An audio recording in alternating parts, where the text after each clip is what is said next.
Job, the Unbreakable Soul. Part 2. Job sat among the ashes, weakened and trembling. The air around him felt heavy with sorrow and strain. His body bore the wounds of affliction. His spirit carried the weight of unanswered questions. The once strong man of the East now sat in silence. His skin broken, his strength fading, his future uncertain. The wind moved slowly across the ground, lifting dust into the fading light. Nothing looked the same. The fields that once flourished were empty. The houses that once echoed with laughter were still. The sound of sighs and distant wind had replaced the voice of celebration.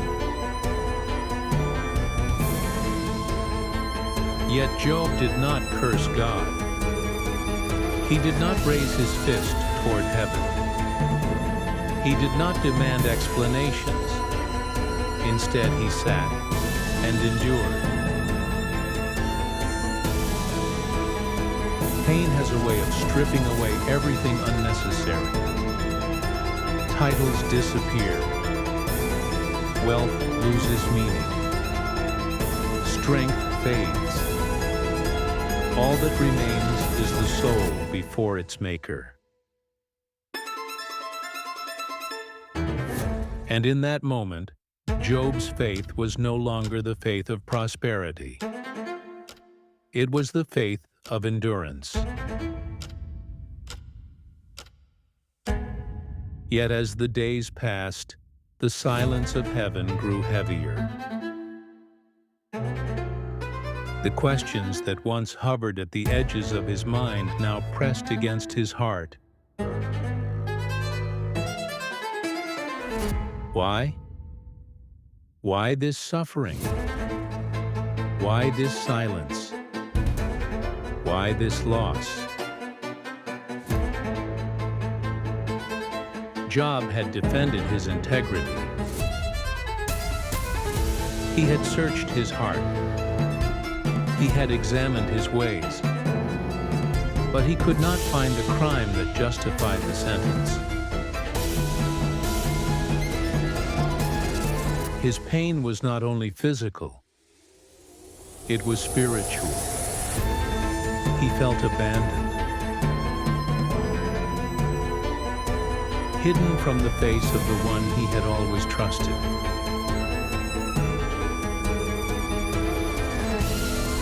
Oh, that I knew where I might find him, that I might come even to his seat.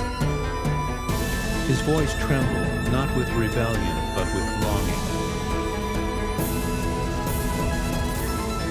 His friends had spoken many times, urging, correcting, accusing, but their words brought no peace. Job longed for God to answer, to reveal why such sorrow had filled his days.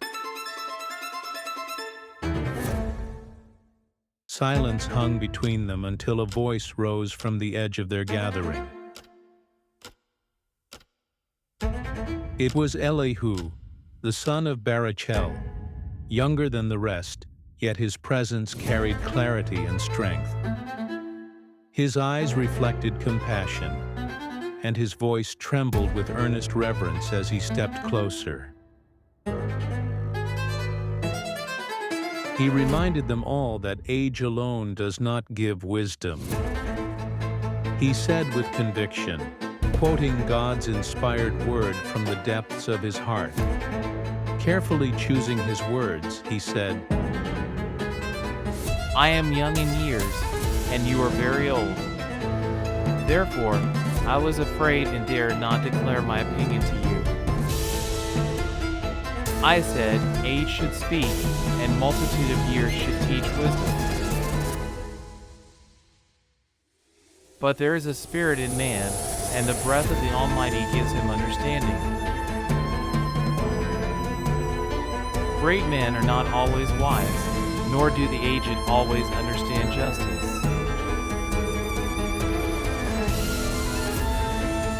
He spoke of the greatness of God, the one who watches the paths that all men take, who rescues the humble, who teaches through suffering, who desires to draw the hearts of men closer to himself. Elihu explained that pain was not always punishment, but sometimes the whisper of God calling men back to himself. He described the mercy of the Almighty, who often redeems a man's life from the pit. Job listened, his eyes filled with tears, not out of despair, but of the first faint light penetrating his anguish. Elihu's words were not accusations. They were revelations, pointing beyond earthly logic to divine purpose.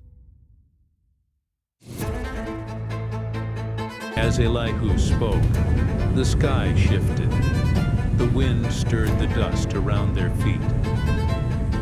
The light dimmed unnapped, eerily as though creation itself anticipated something far greater than human speech.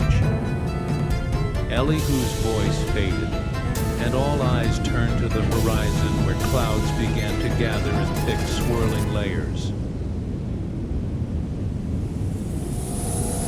A whirlwind descended, not chaotic, but majestic. Wind wrapped around light, and light wrapped around thunder. Job trembled, not in fear, but in awe. The Almighty had come.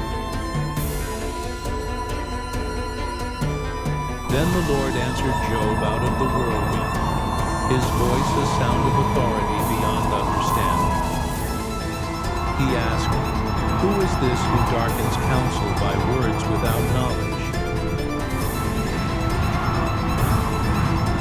His voice rolled like thunder, yet carried a clarity that pierced the heart.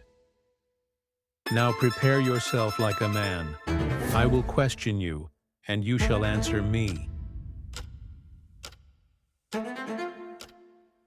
The storm illuminated the sky as God spoke of creation's mysteries. "Where were you when I laid the foundations of the earth?" He spoke of the boundaries of the sea, the storehouses of snow, the paths of light, and the depths of the oceans. He asked Job whether he commanded the morning or caused the dawn to know its place. Job bowed low as the voice of the Almighty continued. God described some of the astounding marvels of creation. His words revealed the depth and breadth of his wisdom, a wisdom beyond human judgment. Will you hunt the prey for the lion, or fill the appetite of the young lions? When they couch in their dens and conceal themselves, absolutely still and quiet, but perfectly alert, lying in wait for their prey. Did you teach the mountain goats how to walk and run, and leap safely off the dangerous ledge of the rocks? Do you know the time when they give birth? Can you count how long they carry their unborn babies in their bellies? At the appointed time, they bow themselves down and bear their young. They end their labor pains. Did you give wings and feathers to the ostrich, which leaves her eggs in the earth and warms them in dust, forgetting that the foot may crush them, or that the wild beast may break them, which could not be bothered that her labor might be in vain? she is hardened against her young ones, as though they were not hers. Her labor is in vain without fear. Why? How could she be so uncaring about her young at a stage when they were so fragile and vulnerable? It's because God hath deprived her of wisdom. Neither hath he imparted to her understanding.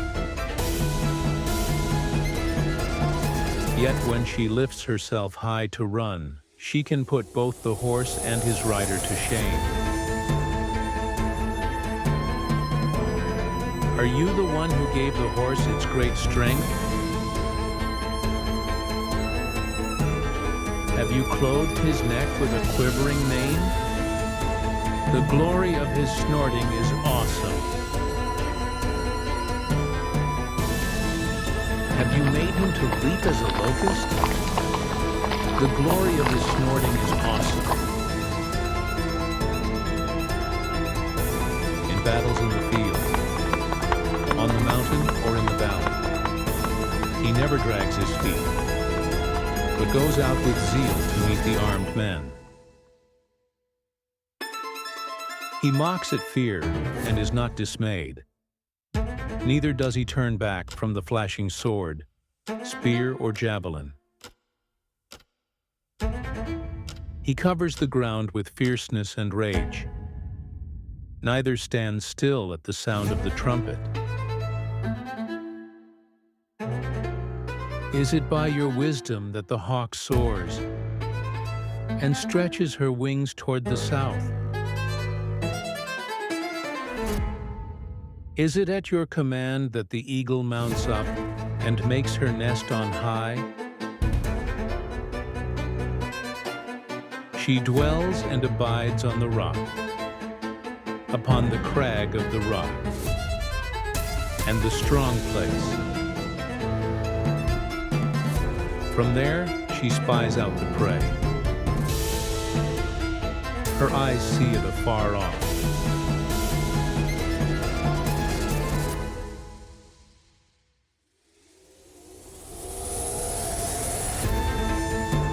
For the first time since his suffering began, Job saw himself clearly before God, a man finite in understanding, yet loved by the one who governs all creation. Then the Lord spoke again. Shall the one who contends with the Almighty correct him? Job's lips trembled. He placed his hand over his mouth. He had spoken of things too deep for him, mysteries too great to understand. Yet the Lord was not finished. Out of the whirlwind, he challenged Job with the images of Behemoth and Leviathan, mighty creatures that no man could tame. Through them, he showed that his power surpasses all strength, and his sovereignty extends beyond human boundaries. Job understood. If God rules over forces so vast, he surely rules over every detail of human life. As the whirlwind softened, Job lifted his eyes, tears streaming down his face. He confessed with humility, I know that you can do everything, and that no purpose of yours can be withheld from you. He said, I have heard of you by the hearing of the ear, but now my eye sees you. Job was transformed, not by answers, but by a revelation of God himself. His suffering had not destroyed him as the adversary intended.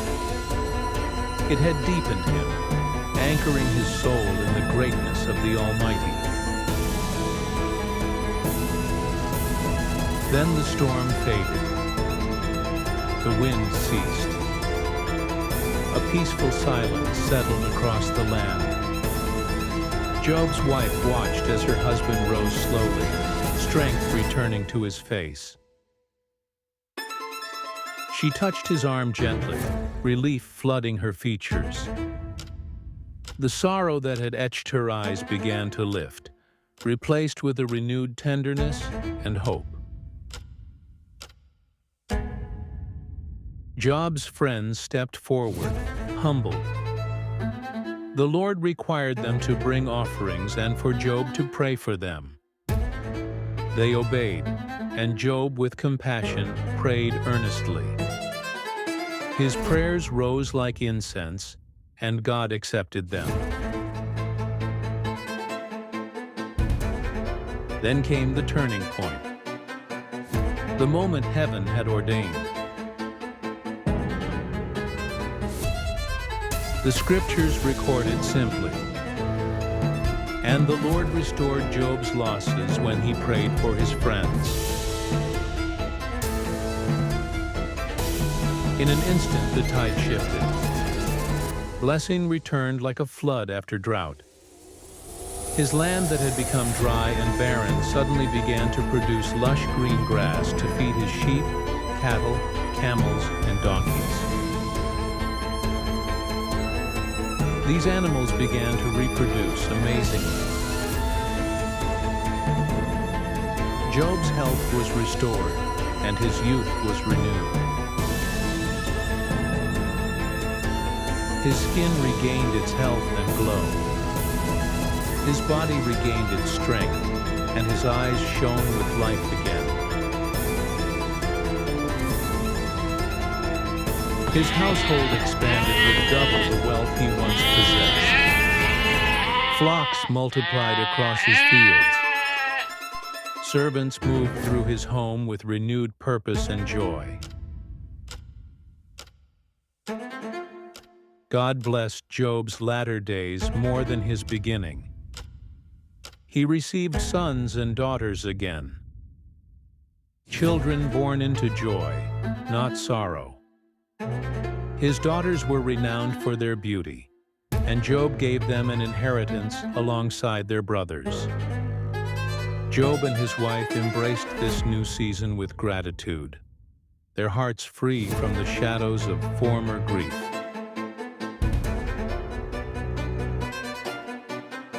The home that once echoed with lament now overflowed with laughter, music, and the sound of new life. Stone courtyards held the warmth of family gatherings. Ancient carpets and carved wooden tables filled spacious rooms with joy and celebration. Oil lamps glowed late into the evening as Job shared wisdom with a new generation, speaking of the God who restores and the Redeemer who lives. Job lived 140 years, seeing his children and grandchildren to 4 generations. Surrounded by family, he passed from this world full of days. A life shaped by trial, transformed by revelation, and crowned with the goodness of God. And the testimony of his journey endures not as a tale of suffering, but as a testament to divine faithfulness. A reminder that even when heaven seems silent, God is at work in ways beyond our understanding. Job's story teaches us that pain is never the final chapter. The God who sees the end from the beginning can take our ashes and breathe life into it again. Even in seasons of silence, He is working, restoring, and shaping us into people who know Him more deeply. Like Job, may we hold fast to the truth that our Redeemer lives, and that no purpose of His for our lives can be stopped if we would hold fast to our faith in Him. Subscribe to Bible Faith Express for more powerful Bible stories, faith-building lessons, and inspiration from God's Word. Hit the bell so you don't miss the next episode.